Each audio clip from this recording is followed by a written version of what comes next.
शरणं हरिः शरणं हरिः शरणं हरिः शरणं। राम राम। साप्ताहिक सत्संग के लिए हमारे चैनल को जरूर सब्सक्राइब करें। श्री राम जय राम जय जय राम, श्री राम जय राम जय जय राम।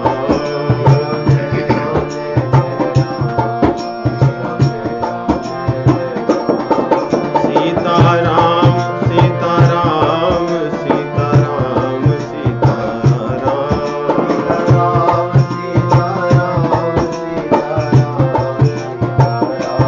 सीता राम सीता राम सीता राम सीता राम सीता राम।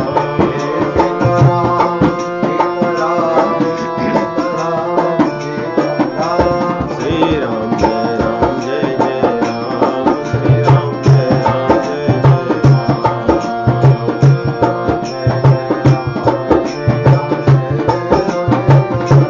श्री राम जय राम जय जय राम, श्री राम जय राम जय जय।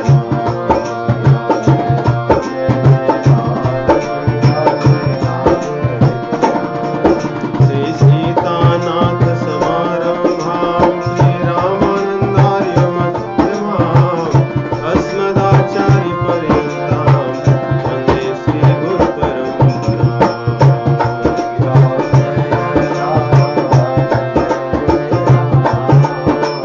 श्री राम जय राम जय जय राम।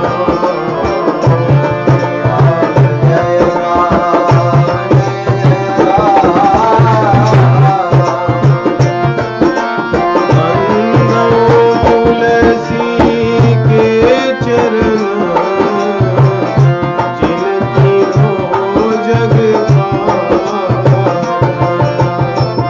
कलि समुद्र ओढ़त लखे हो प्रगट सप्त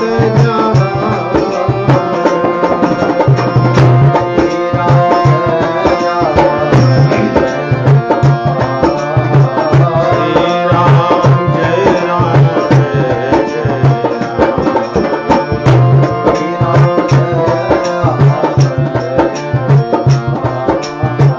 श्री राम जय राम जय जय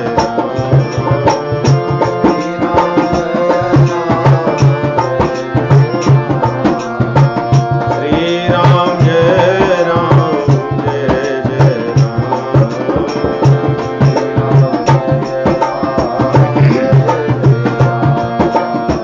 श्री राम जय राम जय जय। सियावर रामचंद्र भगवान की जय। भैया भरत लखन शत्रुघ्न लाल की जय।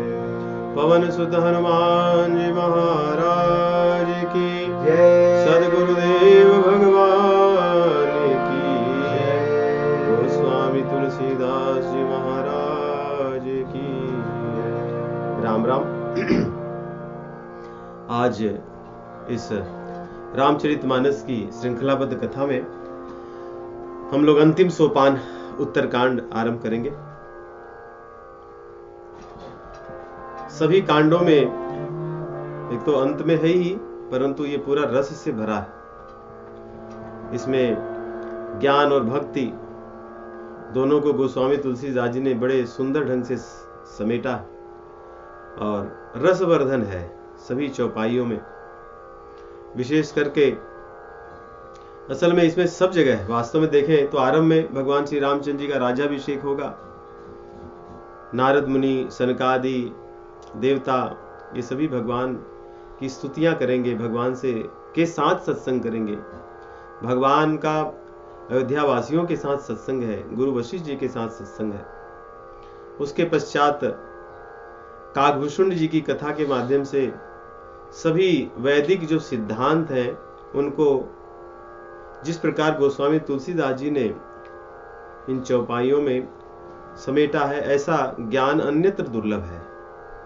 ऐसी भक्ति के रस में सिद्धांत जो इतनी मीठी मीठी चौपाइयों में लिखे जाएं, ये दुर्लभ है। अन्य स्थानों पर बहुत ढूंढ कर कहीं कहीं से जो मिलेंगे उसको गोस्वामी तुलसीदास जी ने जैसे मधु के साथ मिला करके कड़वी औषधि भी अच्छी लगने लगती है, वैसे ही ज्ञान के भक्ति के जो सिद्धांत हैं जिससे हमारी भक्ति पुष्ट होगी, जिससे भगवान के प्रति हमारा प्रेम पुष्ट होगा, वो सब सिद्धांत मधुर मधुर चौपाइयों में उन्होंने प्रस्तुत किया है। चलिए आरंभ करेंगे। इसमें 3 मंगलाचरण के श्लोक हैं और 4 दोहे हैं मंगलाचरण के। केकी कंठाभनीलम सुरवर विलसद् विप्रपादाब्ज चिह्नम शोभाढ्यम पीतवस्त्रम सरसिजनयनम सर्वदा सुप्रसन्नम पाणौ नाराच चापम कपिनिकरयुतम बंधुना सेव्यमानम नौमीड्यम जानकीशम रघुवरमनिशम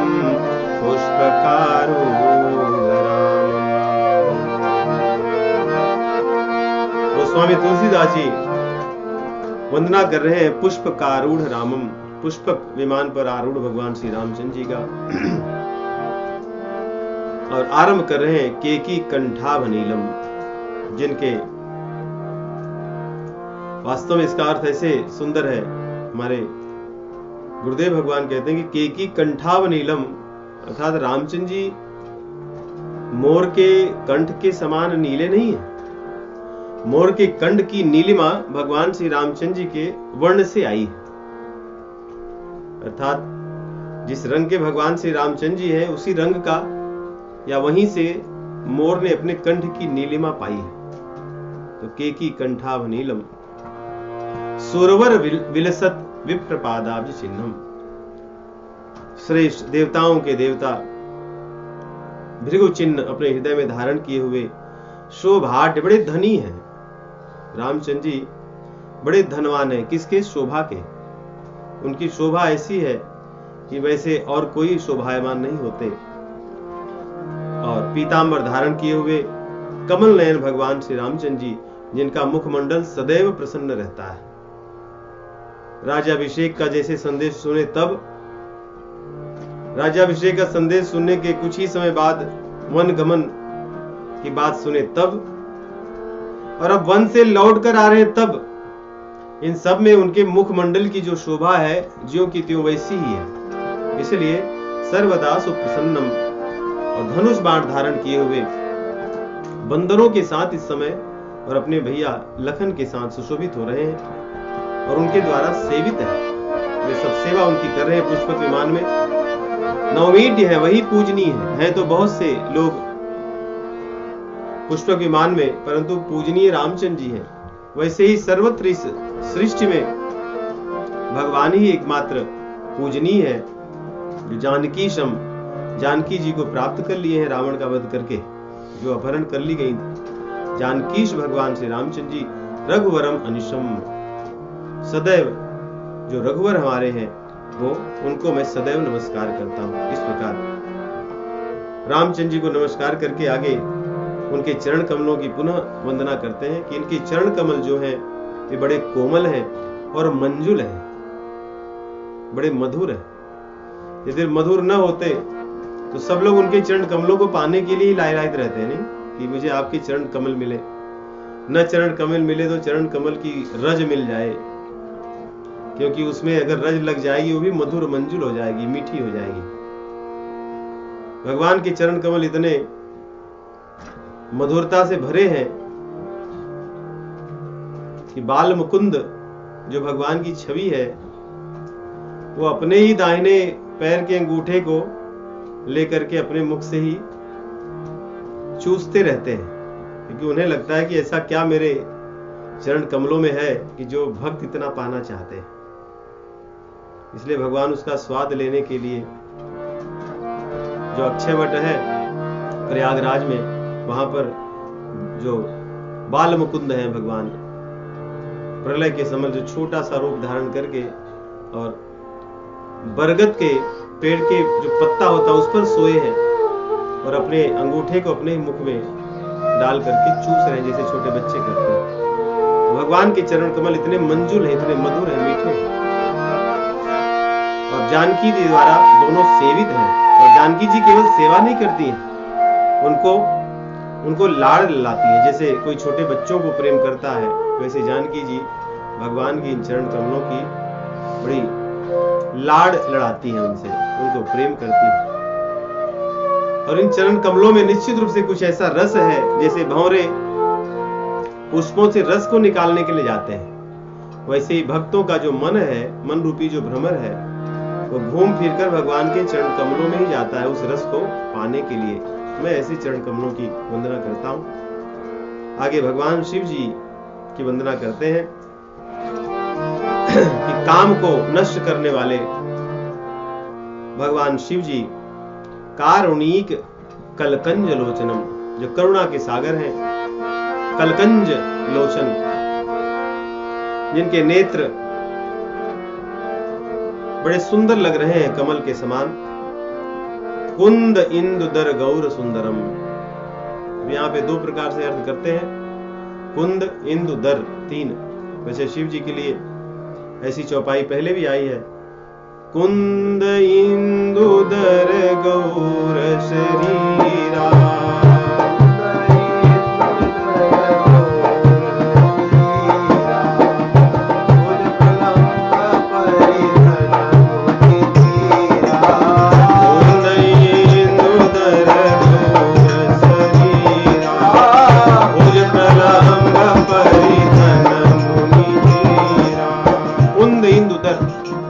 उसका एक अर्थ ऐसे भी है कि तीन है। कुंद का पुष्प श्वेत होता है, चंद्रमा भी श्वेत होता है और शंख भी श्वेत होता है। तीनों का जो श्वेत वर्ण है वो भगवान शिव जी के साथ उसकी उपमा कर रहे हैं। क्योंकि चंद्रमा शुभ्र तो होता है, लेकिन वहां से प्रकाश निकलता है, वो अधिक अच्छा लगता है। यदि चंद्रमा से प्रकाश न निकले तो सभी औषधियों का पोषण नहीं हो सकता। वैसे भगवान शिव जी शुक्ल वो चंद्रमा की तरह शुभ्र है, अर्थात उनसे प्रकाश निकलता है, जिससे सभी पोषित होते हैं, जिससे सभी की भक्ति पोषित होती है, कामनाएं पोषित होती है। और कुंद पुष्प होता है छोटा सा श्वेत रंग का, उससे सुगंध निकलती है, कोमल होता है। वैसे भगवान शिव जी का जो श्वेत वर्ण है वो कोमल है और सुगंध से भरा हुआ है। और दर अर्थात शंख भी श्वेत होता है, लेकिन वो कठोर होता है और चमकीला होता है और उसे फिसलता है। इस प्रकार भगवान शिव जी का जो शरीर है, तीनों का जो श्वेत वर्ण है उसके समान, या तीनों की जो उपमा दी गई है वो भगवान शिव जी के वर्ण से दी गई है। क्योंकि भगवान शिव जी पुष्प की तरह कोमल भी है, सुगंधित भी है, प्रकाश देने वाले भी हैं, और इन सब के साथ शत्रुओं का भंजन करने के लिए कठोर भी है। और कामनाएं उन पर चिपक नहीं सकती, लग नहीं सकती, इसलिए बहुत चिकने भी हैं। कलंक नहीं लग सकता किसी प्रकार का काम वासनाओं का। तो कुंद इंदुदर गौर सुंदरम, परंतु इसका दूसरा अर्थ भी, क्योंकि अगर कुंद इंदु रहे तो कुंदेंदी कर सकते नहीं। कुंदेंदीवर आती है श्लोक,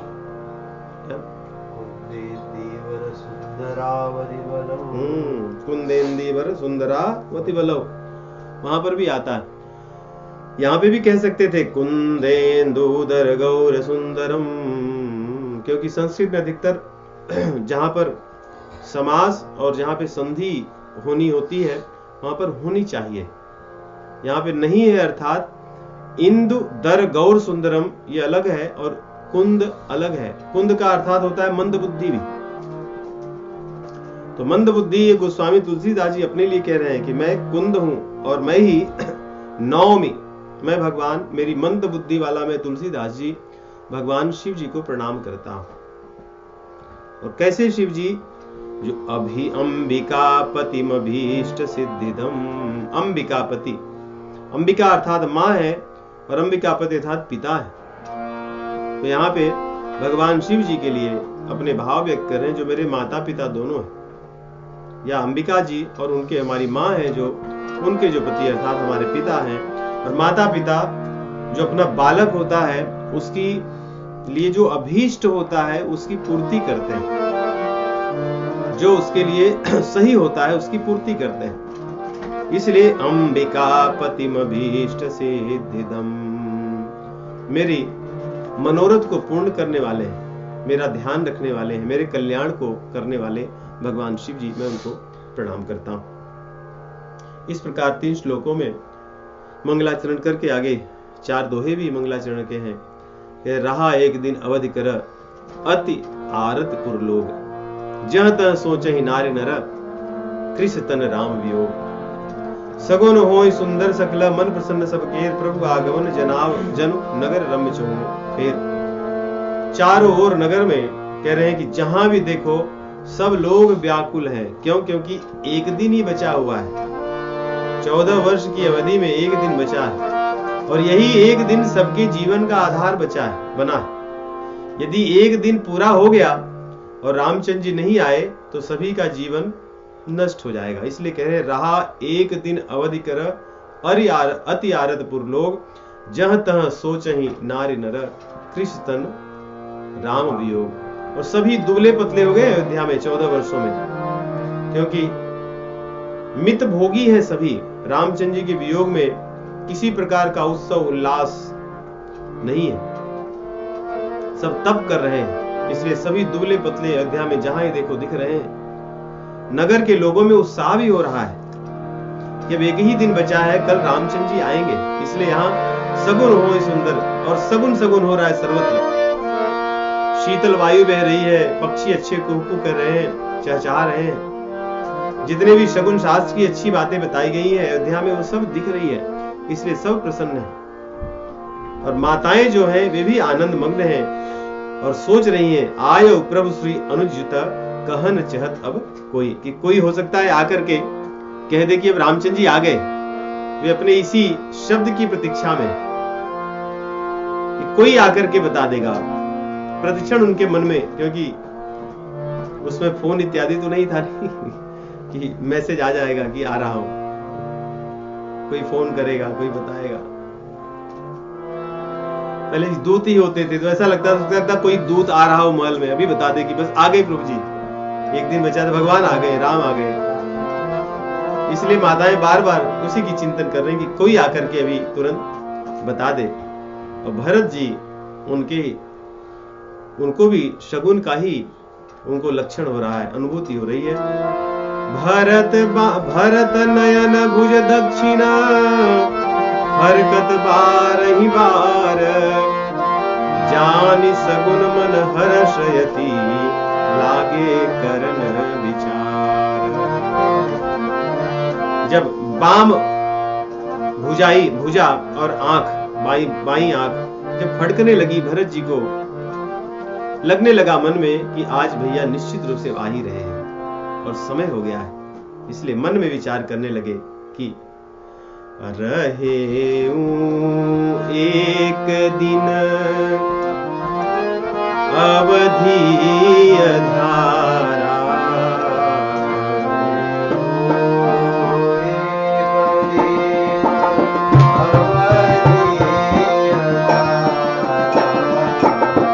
समुझत मन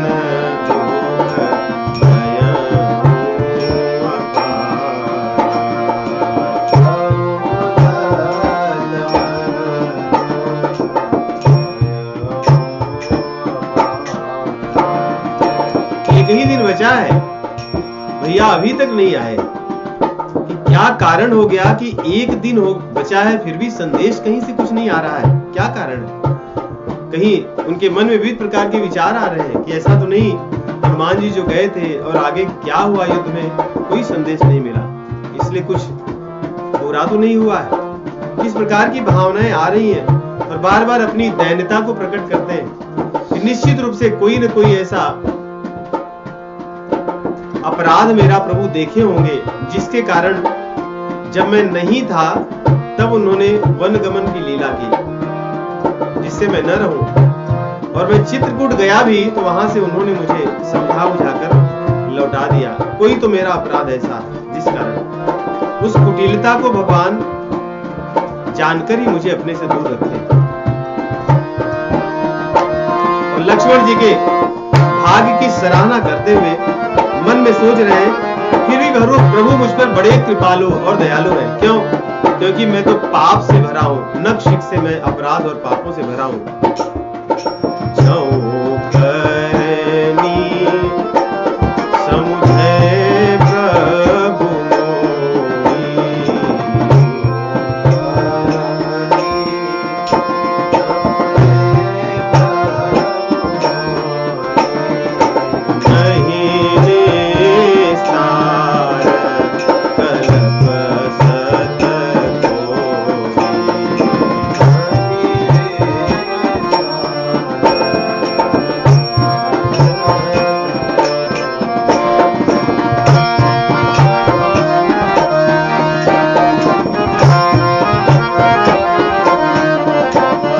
सोच रहे कि भगवान तो परम दयालु है, कृपालु है, मैं तो पापों से भरा हूं। एक बार मन में विचार आता है कि शायद प्रभु ने जानबूझकर मुझे अपने से दूर रखा।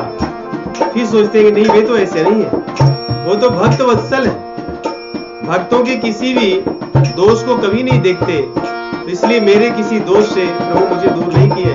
इसलिए विश्वास है, और विश्वास कैसा है? दृढ़ है।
अपने मन में विचार कर रहे हैं। और जैसे सोचिए, रामचंद्र जी उनके प्राण धन है।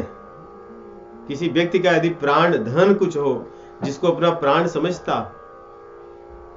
या कोई ऐसा धन जो उसके प्राण के समान हो, वो बहुत इस प्रकार की भावनाओं से निश्चित रूप से व्याकुल होगा कि आएंगे या नहीं आएंगे। आना ही चाहिए, हो सकता ना आए, मैं इतना पापी हूं। नहीं, भगवान तो किसी का पाप अपराध नहीं देखते, इसलिए अवश्य आएंगे। और अगर मान लो नहीं आए और मेरे प्राण न गए, तो फिर मेरे कैसे प्राण धन? मैं तो कितना अधम पापी पाखंडी होऊंगा कि भगवान को अपना प्राण समझता रहा और उनके न आने पर मैं अभी भी जीवित रहूंगा तो क्या होगा। इस प्रकार सोच रहे हैं कि अगर कल रामचंद्र जी नहीं आए तो दुख तो बहुत होगा, लेकिन अगर मेरे प्राण नहीं निकलेंगे फिर क्या होगा?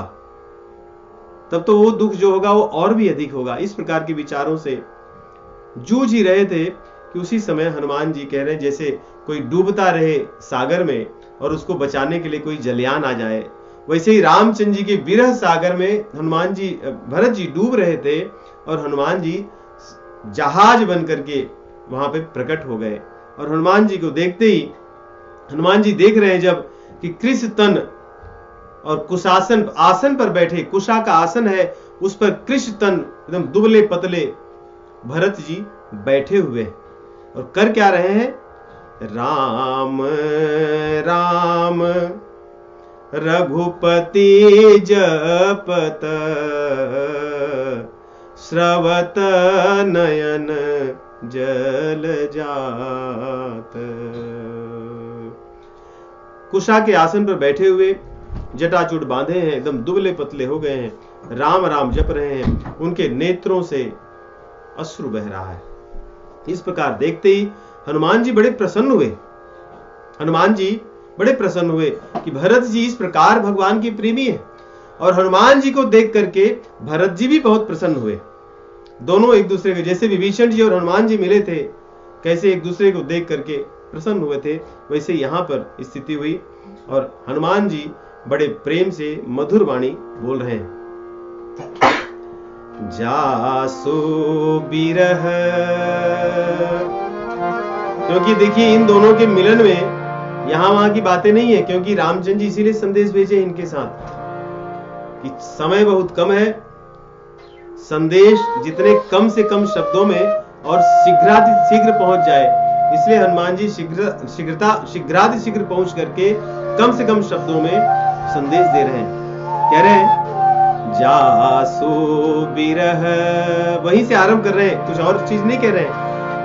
जासो बिरह सोचहु दीन राती, रटहु निरंतर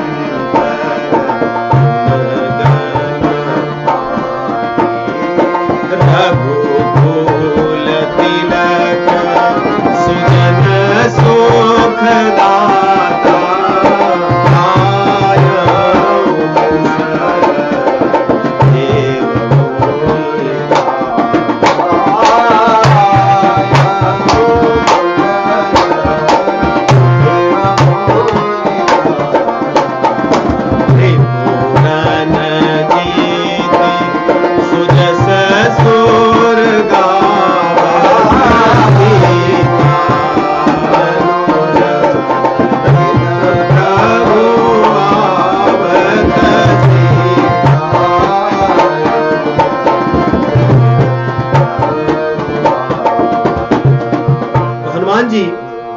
देख करके भरत जी प्रसन्न हुए। और भरत जी को देखकर हनुमान जी प्रसन्न हुए, लेकिन अभी परिचय नहीं हुआ है।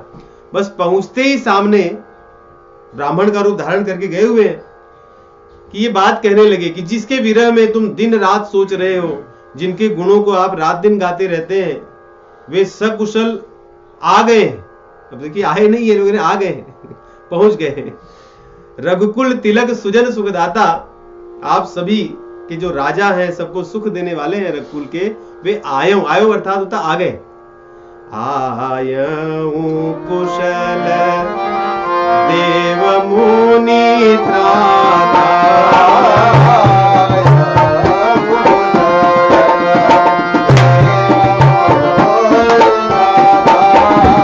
आगे कह रहे हैं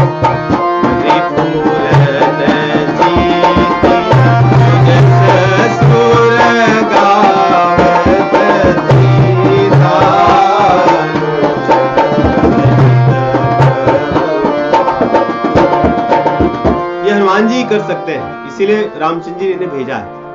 पहला संदेश दे रहे हैं कि आ गए रामचंद्र जी और सब कुशल हैं और मुनियों को सुख देने वाले रामचंद्र जी पधार गए। अब भरत जी देखने लगे कहां पधारे, बोले कि पधारे मतलब आ रहे हैं, भी रिपुरन जीत चुके हैं, ऐसा नहीं कि हारे। रिपुरन जीत और सुजस सुर गावत, देवता लोग गा रहे हैं और रामचंद्र जी आ रहे हैं। सीता अनुज सहित प्रभु आवत, कहेंगे सीता सहित अनुज प्रभु आवत है, परंतु पाठांतर में सीता अनुज सहित प्रभु आवत बहुत सी प्रतियों में, गीता प्रेस में सीता सहित अनुज प्रभु आवत। सीता अनुज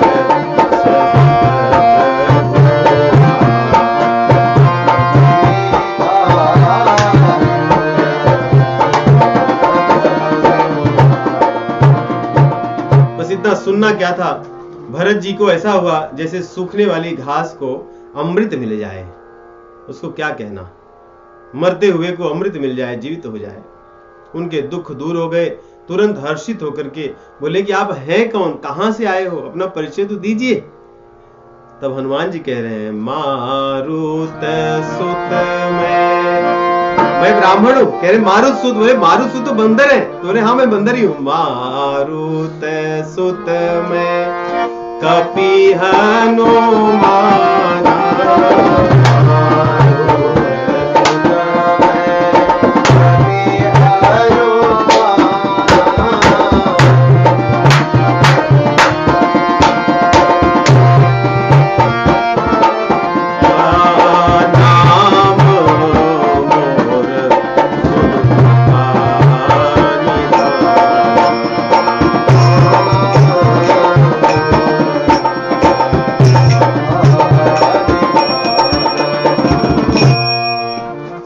परिचय दिए। मारुत सुत में कपि हनुमाना, नाम मोर सुन कृपा निधान। रामचंद्र जी को कहते थे हनुमान जी, परंतु आज भैया भरत जी को कह रहे हैं, क्योंकि भैया भरत के पास कृपा पूरी भरी हुई है। रामचंद्र जी की कृपा करने वाले उनके चरण कमल है, उनकी चरण पादुका है। चरण पादुका का निधान इस समय भैया भरत जी के पास है, इसलिए वो कृपा निधान है। नाम मोर सुनो कृपा निधान।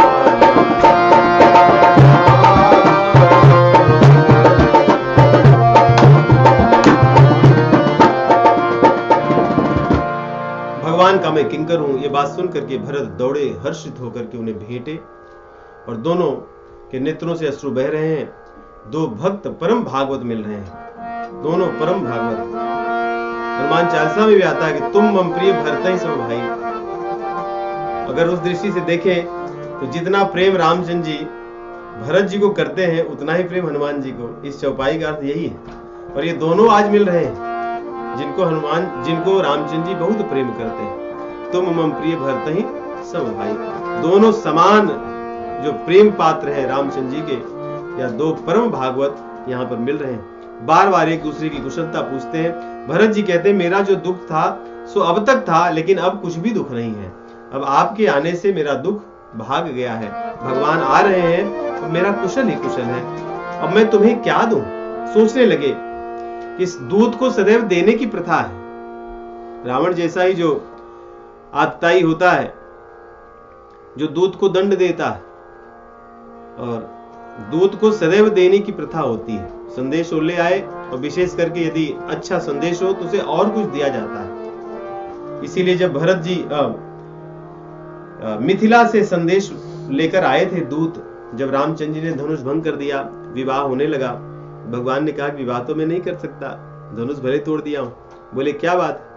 बोले हमारे पिताजी नहीं है और उनकी आज्ञा नहीं है, इसलिए धनुष मैंने भंग किया है। जब तक उनकी आज्ञा नहीं होगी विवाह तो होगा नहीं, इसलिए उन्हें बुलाया जाए। जब उनके लिए दूत गए मिथिला से, तो जब महाराज दशरथ जी को सब कुछ बता देते हैं कि मैं वहां से आया हूं, रामचंद्र जी से यहां से आया हूं, तब महाराज दशरथ जी उन्हें उपहार देने लगते हैं, क्योंकि दूत हैं। संदेश सुनने के बाद तब वो कहते हैं कि आप तो उचित कर रहे हो, क्योंकि राजाओं का धर्म है दूतों को कुछ देना, परंतु क्योंकि मैं कन्या के पक्ष से आया हूं तो हमारे यहाँ प्रथा है कि हम कन्याओं के यहाँ से कुछ नहीं लेते, भले हम दूत हैं तो क्या है, तो दूत नहीं लेते।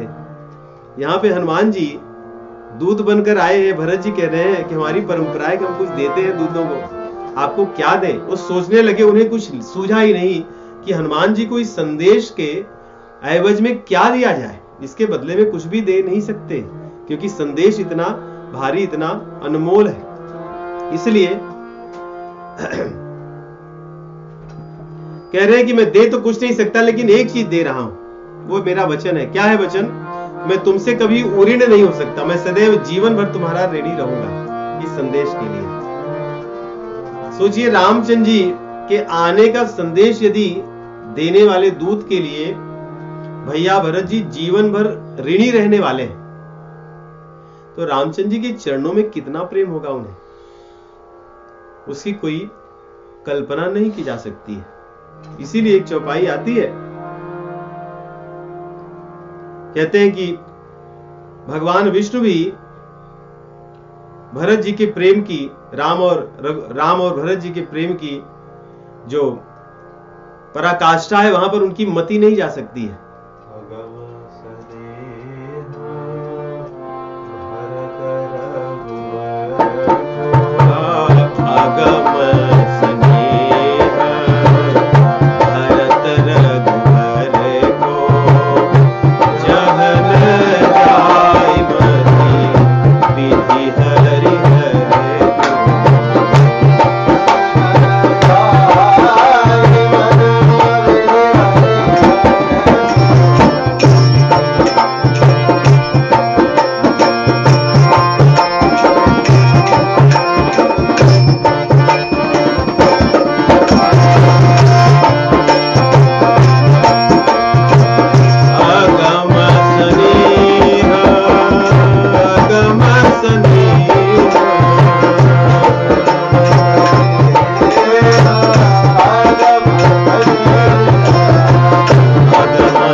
जहाँ न जाय मन विधि हरिहर को।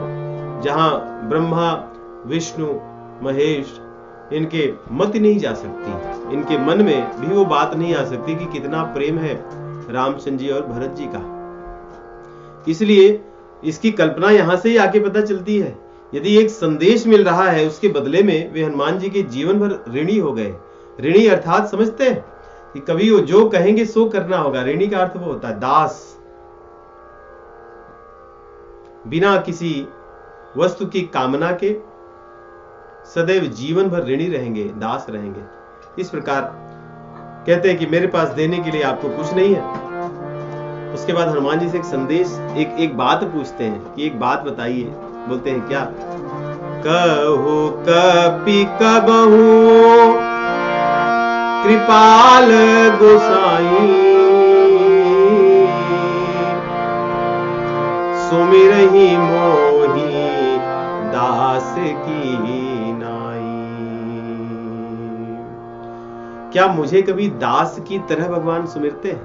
पूछते हैं। भाई तो अलग बात है, भाई की चर्चा होती होगी तो कहते होंगे, लेकिन क्या जब भक्तों की चर्चा होती होगी तो क्या कभी मेरा नाम लेते हैं?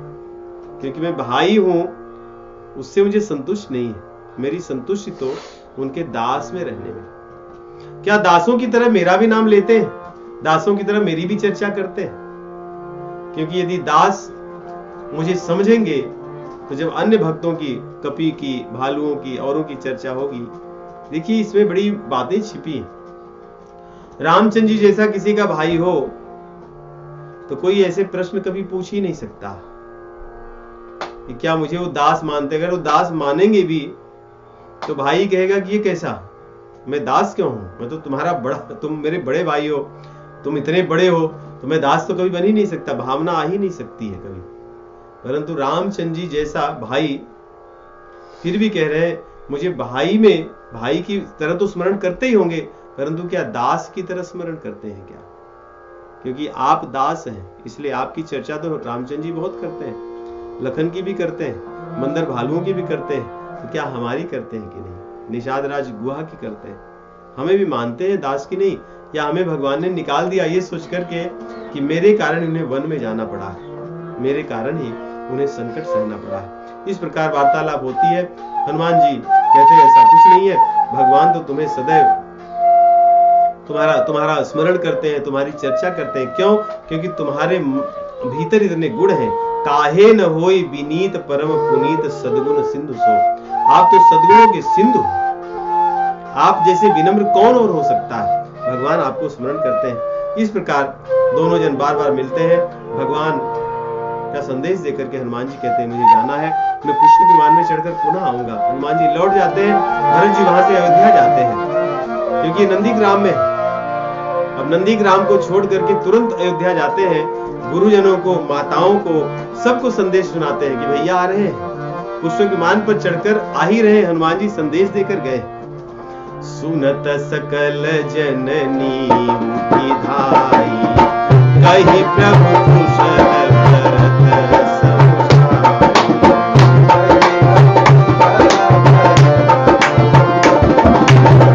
समाचार पुरवासी न पाए, नर नारी हर की सब भाए। सब दौड़ रहे जो जहां संदेश सुन रहा है। सब लोग अपने अपने घरों को सजा रहे हैं, मंगल वस्तुएं ला रहे हैं। दुर्वा है, दही है, गोलोचन, दही है, कलश, तुलसी के पत्ते हैं, आम के पत्ते हैं, सौरभ पल्लव इत्यादि, सब अपने अपने घरों को सजा रहे हैं। क्योंकि ये स्वागत करने की प्रथा थी, और ये प्रथा तो हम लोग अपने बचपन तक ही देखे। जब कोई कहीं से आता तो उसको स्वागत करने के लिए इन द्रव्य वस्तुओं को लेकर जाते थे। अब तो पता नहीं, हमने तो कभी नहीं देखा, हमारे ध्यान से भी उतर गया। लेकिन अब कहीं से आते या कोई आता तो घर के लोग ही स्वागत करने के लिए इन वस्तुओं को लेकर आते थे। यहाँ कह रहे हैं तद दुर्वारो जन फल फूला, नव तुलसी दल हरि हरि खेमा लिए भामिनी, भावत चली सब स्त्रियां चल रही है, सब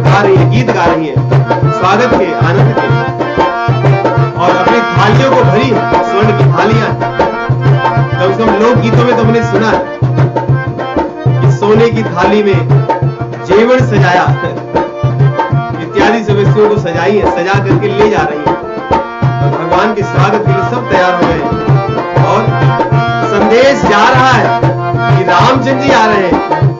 बूढ़े बाल जो जैसे भी है सब संदेश पा रहे हैं और सुनते ही क्या कर रहे हैं, जय जय से तई से ही उठी धावही, बाल वृद्ध कह कंगन लावही।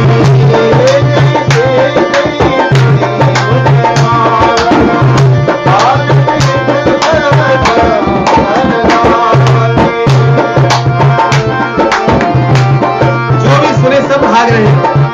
छोटे छोटे बच्चे जो नहीं दौड़ पा रहे हैं वो धीरे धीरे आ रहे हैं पीछे। बूढ़े बेचारे जो नहीं चल पा रहे हैं जल्दी जल्दी, उनको भी ऐसा नहीं कोई उठा कर ला रहा है कि आप धीरे धीरे आइए, लेकिन हम उस सुख को पाने के लिए रामचंद्र जी के कमल मुख को देखने के लिए बड़े लालायित है, भाग कर जा रहे हैं और एक दूसरे से पूछ रहे हैं। जो मान लो कोई एक दिशा में जा रहा है और दूसरी दिशा से दौड़ते हुए आ रहे हैं, उनसे पूछ रहे हैं तुम देख कर आए क्या? बोले नहीं। तो किधर जाना है? बोले इधर चलना है। तो लोग भाग रहे हैं, यहाँ वहां भाग रहे हैं कि तुम देखे क्या कृपाल रघुराई को, कैसे दिख रहे हैं रामचंद्र जी? 14 वर्ष हो गए, हम तो उनके बिना एक एक दिन कैसे कैसे जिए हैं, कैसे बता सकते हैं। इस प्रकार की चर्चाएं सब जगह चल रही हैं और अयोध्या स्वतः सज गई। अयोध्या के पेड़ पौधे वृक्ष लताएं जो थे, पशु पक्षी थे, वे सब भी उस देख करके उत्साहित हो गए, सज गए। सरयू जी निर्मल जल की प्रवाह बह रही है, वायु मंद और सुगंधित होकर के शीतल होकर के बह रही है। भगवान श्री रामचंद्र जी के स्वागत में अयोध्या स्वयं तैयार हो गई है, सज धज कर खड़ी हो गई है। जैसे आजकल दिवालियां बनती है, बड़ी सुंदर दीपावली मनाई जाती है अयोध्या में, पूरी अयोध्या नगरी सजती है। तो सोचिए त्रेता में कैसी सजी होगी।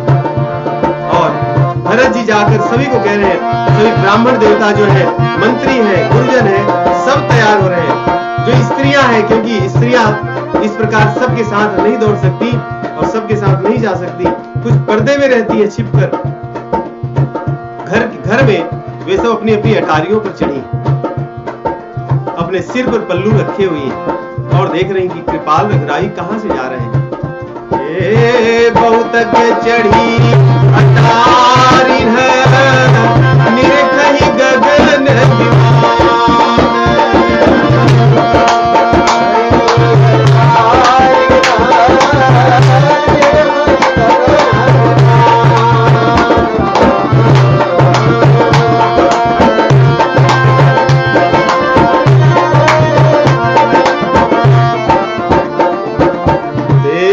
मधुर सुर हर्षित करहि सुमंगल गाना। वे आकाश में देखती है कि विमान से आ रहे हैं, तो वहां पे तो अलग अलग विमान दिखाई दे रहे हैं। रामचंद्र जी का विमान एक भी नहीं है, सब देवताओं के विमान है। देवता लोग पहले से ही आकाश मंडल में उपस्थित है अयोध्या में। तो ये तो रामचंद्र जी का, इसमें रामचंद्र जी तो नहीं दिख रहे, विमान तो बहुत से हैं। तो यहाँ पे गोस्वामी जी कहते हैं, जैसे समुद्र होता है, उसकी तरंगे उड़ती हैं, बड़ी उछलती हैं, बड़ी ऊंची ऊंची, जब पूर्णिमा के दिन चंद्रमा को देखती हैं। वैसे ही रामचंद्र जी आज पूर्णिमा के चंद्रमा है। और अयोध्या जो नगरी है वो सागर है, उसके भीतर जो ये स्त्रियां हैं जो अटारियों पर चढ़ी हैं, ये समुद्र की लहरें हैं। इस प्रकार वर्णन करते हैं और आगे कहते हैं, इस प्रकार अयोध्या में सब प्रतीक्षा कर रहे हैं। अब यहाँ पर अभी गोस्वामी तुलसीदास जी रामचंद्र जी के साथ ही है, इसलिए कह रहे हैं, यहाँ भानुकुल कमल दिवाकर कभी न दिखावत नगर मनोहर सुन कपीस केसा पावन पुरी।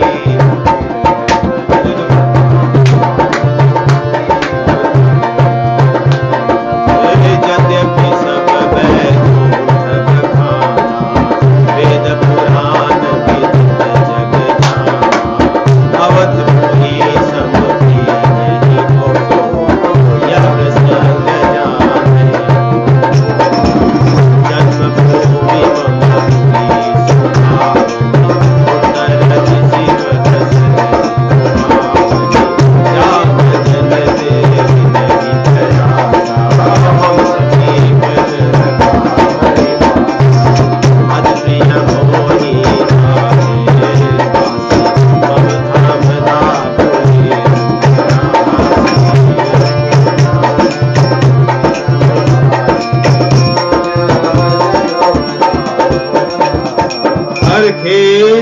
कपि सुनि प्रभु बानी, धन्य अवध जो राम बखानी।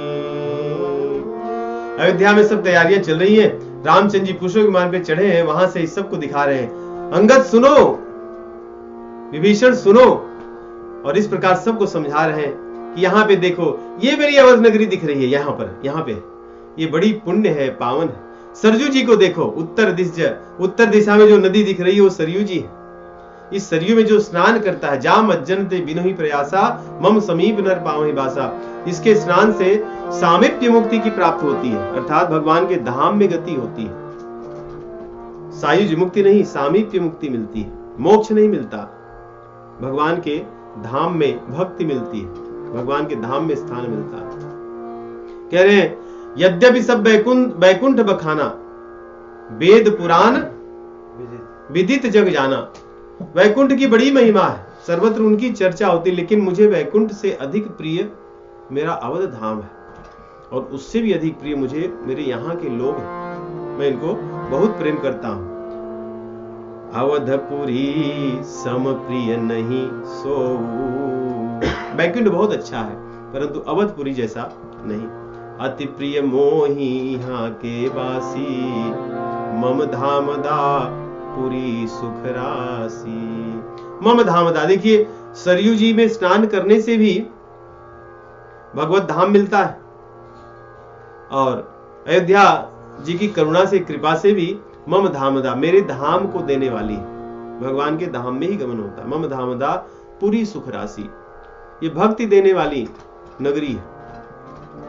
तो इस प्रकार भगवान अपनी जन्मभूमि मम पुरी सुहावनी, रामचंद्र जी को अपनी जन्मभूमि बड़ी प्यारी लगती है, इसलिए अवध को छोड़कर भगवान कभी कहीं नहीं जाते, भगवान सदैव विराजमान रहते हैं।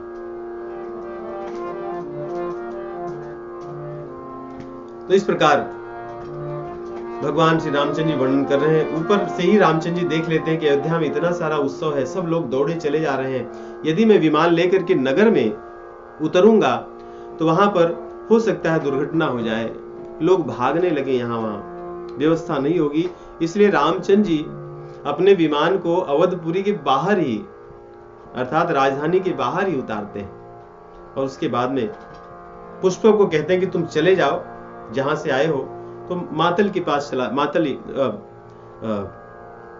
कुबेर के पास चले जाता, क्योंकि कुबेर का था। रामचंद्र जी किसी की वस्तु हड़पते नहीं, सेवा करके लौटा देते। तो ये कुबेर का छीना हुआ, कुबेर का जो विमान था रावण ने छीन लिया था, आज वो रामचंद्र जी की सेवा में आया, और रामचंद्र जी से कह दिया तुम चले जाओ। उसके बाद में भरत जी और सभी लोग अगवानी करते हुए पहुंचते हैं। रामचंद्र जी सबसे पहले अपने गुरुदेव जी के चरणों में गिर जाते हैं। वाम देव वशिष्ठ मुनि नायक, देखे प्रभु महिधरी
दौड़े भगवान। कैसे दौड़े?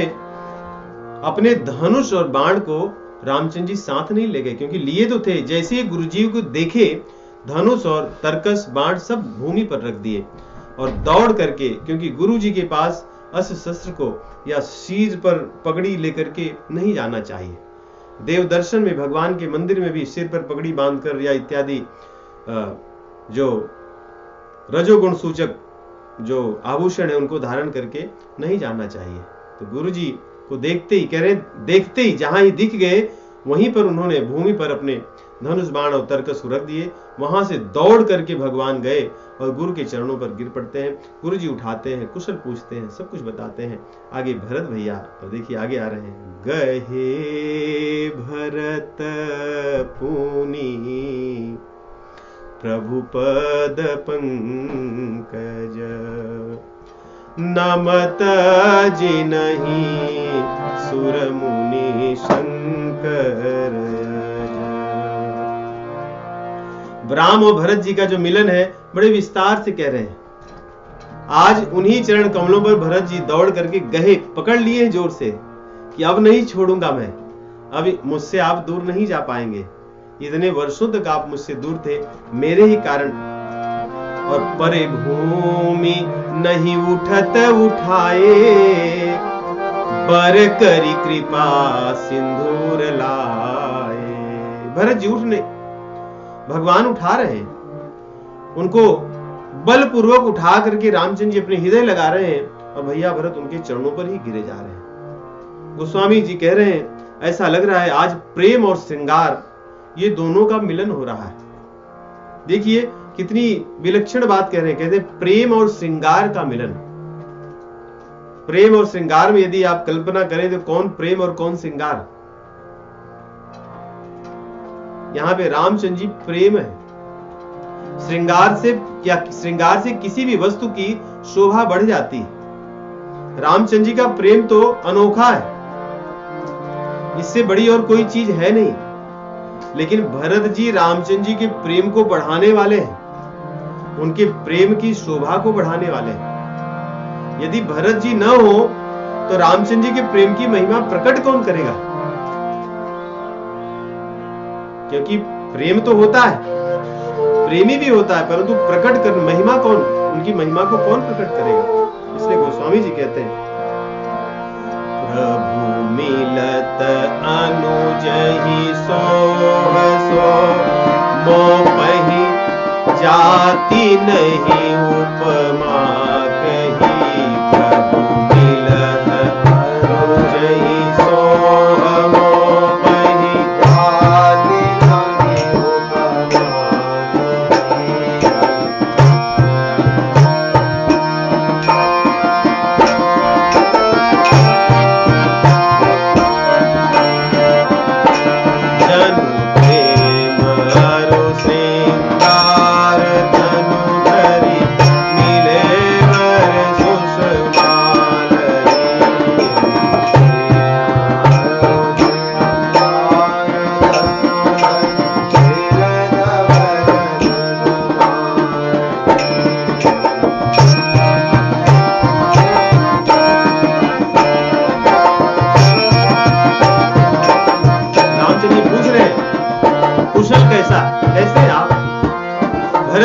भाव विभोर हो गए, उनका तन पुलकित है, रोमांचन हो रहा है, वाणी गदगद हो गई है, मुख से वचन नहीं आ रहा है, कुछ बोल नहीं पा रहे हैं। रामचंद्र जी पूछ रहे हैं कैसे हो भरत?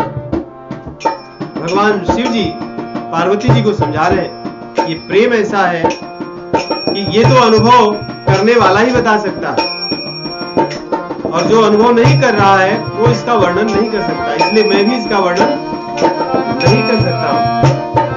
सुनती वासो सुख बचन मन के, भेद जान जो पावई। वासो सुख बचन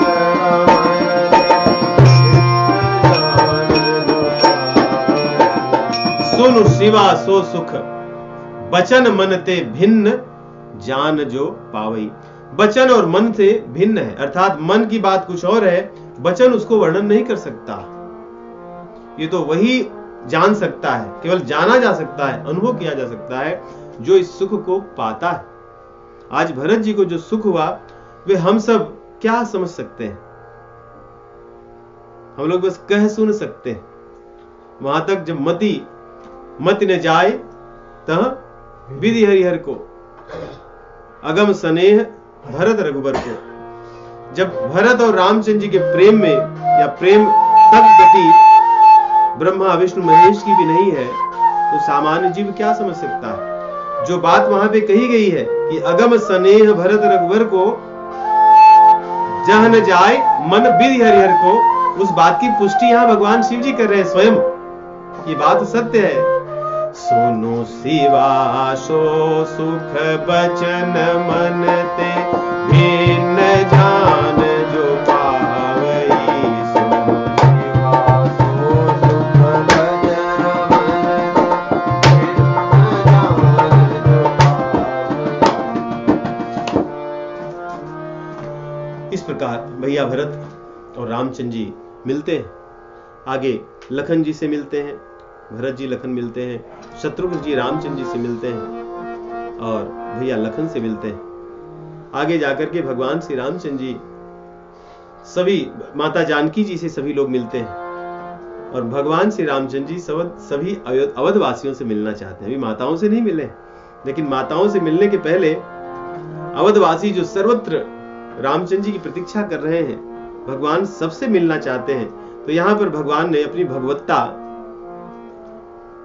का दर्शन कराया कि रामचंद्र जी जितने अवधवासी हैं उतने रूप धारण करते हैं और सबसे एक क्षण में मिलते हैं और सभी प्रसन्न हो जाते हैं, क्योंकि एक एक जन से कैसे मिलते हैं। और रामचंद्र जी को सभी से मिलना था। भगवान अपने किसी भक्त को नहीं छोड़ते, कभी नहीं। इसलिए कह रहे हैं गोस्वामी जी, अमित रूप प्रगटे तेहि काला, जथा जोग मिले सबही कृपाला। क्षण मही सबही मिले भगवाना, उमा मरम यह काहू न जाना। इस रहस्य को कोई जान नहीं पाया। भगवान क्षण भर में सबसे मिल लिए। उसके बाद माताओं से मिल रहे हैं। माताओं में कौशल्या जी से मिलने जा रहे हैं। ऐसा लग रहा है जैसे गाय अभी भी ब्याई हो बछड़े को, और उस बछड़े को किस प्रकार प्रेम करती है। कौशल्यादि मातु सब धाई, नीरखी बछ जनु लवाई। अर्थात अभी जो बछड़े को जन्म देती है उसे लवाई कहते हैं अवधी भाषा में। मेरी बछ जनु धेनु लवाई, जनु धेनु बालक बछ दही, चरण बन परि बस गई। दिन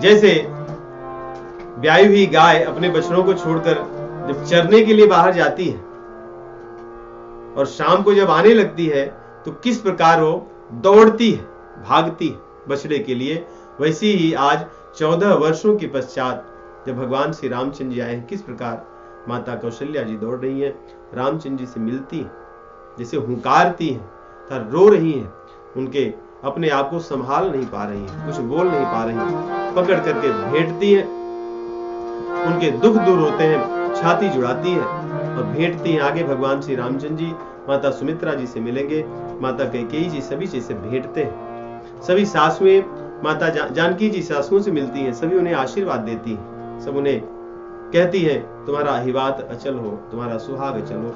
इस प्रकार आगे सभी लोग अब न्योछावर लेकर आए, जो अयोध्या के लोग हैं वो और जो बड़े बूढ़े हैं सभी लोग न्योछावर कर रहे हैं। न्योछावर की प्रथा, जब भी कोई शुभ मंगल कार्य हो, कोई अपना दूर से मिले तो न्योछावर किया जाता है, अर्थात उसे कुछ न कुछ भेंट दी जाती है।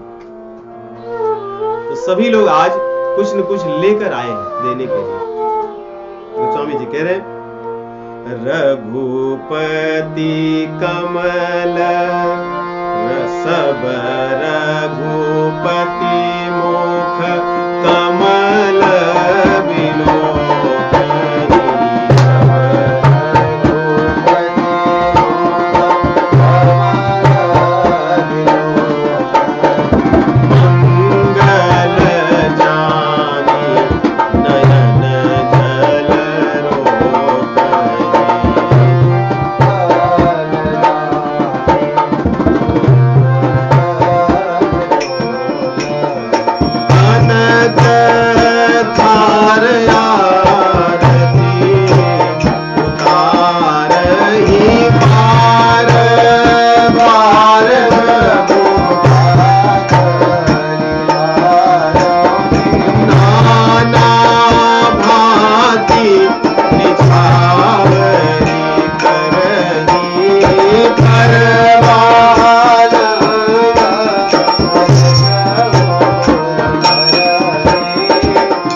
न्योछावर दे रहे हैं और पूछ रहे हैं। अब माता कौशल्या जी बड़े प्रेम से रामचंद्र जी से पूछती हैं कि पुत्र 14 वर्ष तुम दूर रहे और मैंने सुना है कि लंकापति रावण का तुमने वध कर दिया, तो वो कैसे किया?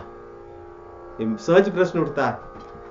हृदय विचारती बारहि बारा कवन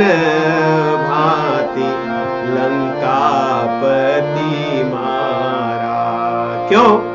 क्योंकि अति सुकुमार जुगल मेरे बारे निशिचर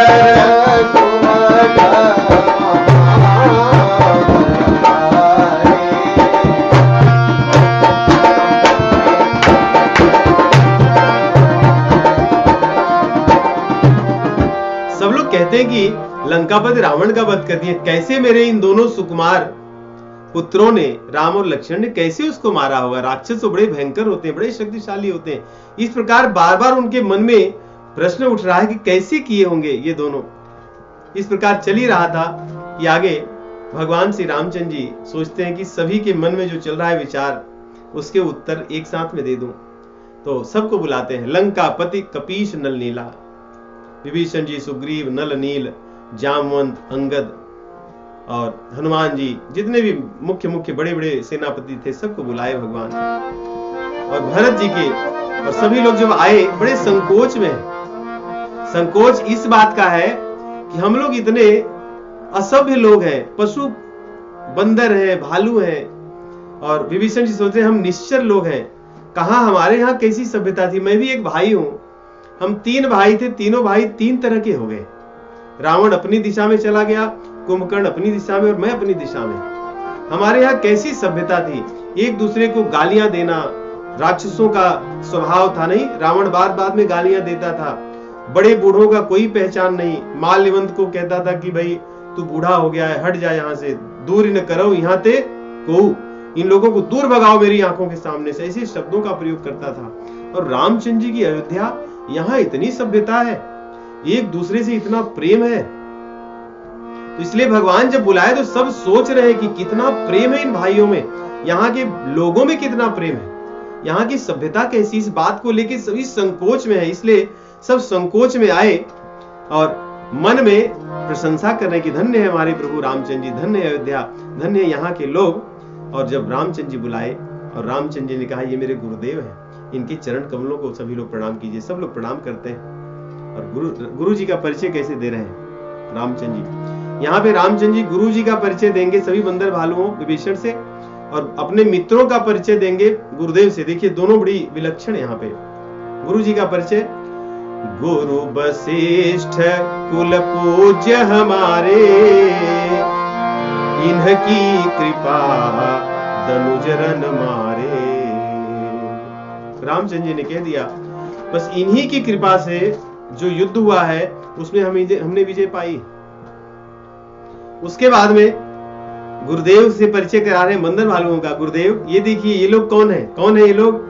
ये सब सखा सुनहु मुनि मेरे, भय समर सागर कहाँ बेरे, भय समर सागर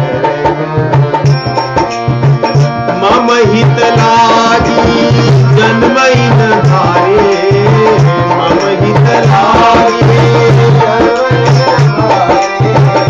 हर कहते मोहि अधिक प्यारे।